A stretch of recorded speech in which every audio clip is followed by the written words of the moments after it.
12 अगस्त साल 1765। क्या ये वो दिन था जिस दिन भारत की तकदीर भारतीयों के हाथ से निकल करके जाने वाली थी अंग्रेजों के हाथों में?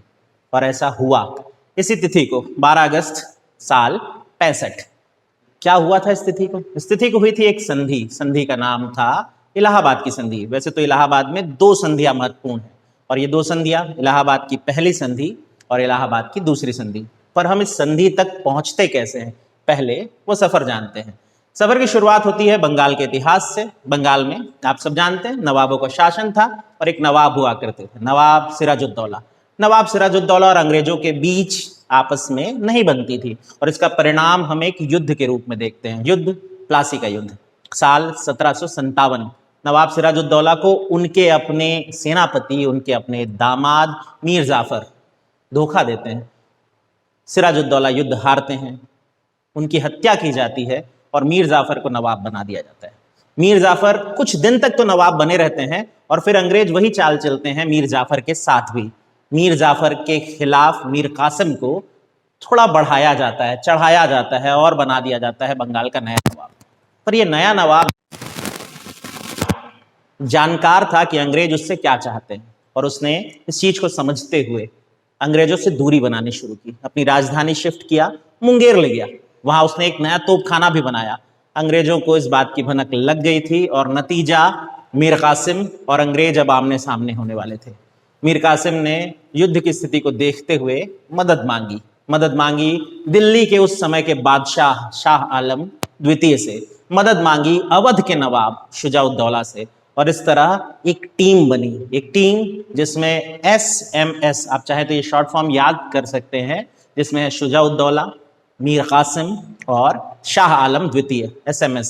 और उनका युद्ध हुआ बक्सर के मैदान में 22 अक्टूबर साल 1764 का वो दिन, जब बक्सर बिहार में है ये जगह, वहां दोनों सेना आमने सामने थी। एक तरफ ये तीन सम्मिलित लोगों की सेना, और एक तरफ अंग्रेजों की सेना, जिसका नेतृत्व कर रहे थे हेक्टर मुनरो। हेक्टर मुनरो केवल इस युद्ध के नेतृत्व करता ही नहीं हुए, बल्कि निर्णायक भी हुए। उन्होंने ये युद्ध जीता, और मीर कासिम जो इस युद्ध के मेन करता धरता थे फरार हुए। लेकिन शुजाउद्दौला और शाह आलम की किस्मत इतनी अच्छी नहीं थी। ये दोनों अंग्रेजों के हत्थे चढ़े, और नतीजा एक संधि बुलाई गई, और ये संधि का केंद्र था इलाहाबाद, आज का प्रयागराज। इलाहाबाद में दो संधियां बैक टू बैक बुलाई गई। पहली संधि बुलाई गई 12 अगस्त साल 1765। संधि करने के लिए उस व्यक्ति को बुलाया गया जो अंग्रेजों को भारत में स्थापित करने वाला पहला व्यक्ति माना जाता है, रॉबर्ट क्लाइव, जिसके बारे में यह कहा गया है स्वर्ग से उतरा हुआ नायक। आपको यह बताना है कि यह किसने कहा था, अगर आप बता सकें, वरना मैं आपको जरूर सूचित करूंगा। खैर, तो रॉबर्ट क्लाइव को बुलाया गया, और पहली संधि हुई 12 अगस्त साल 1765 को। क्या थी शर्तें?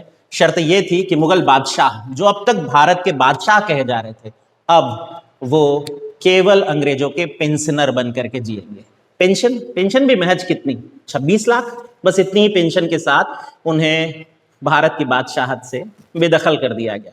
नाम मात्र के वो बादशाह बने रहे, असल में तो अंग्रेजों के पेंशनर बने। बदले में उन्होंने क्या दिया? बदले में उन्होंने अंग्रेजों को बंगाल, बिहार और उड़ीसा, इन तीनों क्षेत्र की दीवानी सौंप दी, यानी कि राजस्व वसूलने का, टैक्स वसूलने का अधिकार अंग्रेजों को मिल गया था। इसके एवज में नवाब जो अवध के थे, उनको भी एक खामियाजा भुगतना पड़ा, क्योंकि यह संधि हो रही थी मुगलों के साथ। तो इस संधि में अवध के नवाब के साथ थोड़ी ज्यादती हुई। उन पर युद्ध का खर्चा लगाया गया 50 लाख रुपए। ये दूसरी संधि में हुआ।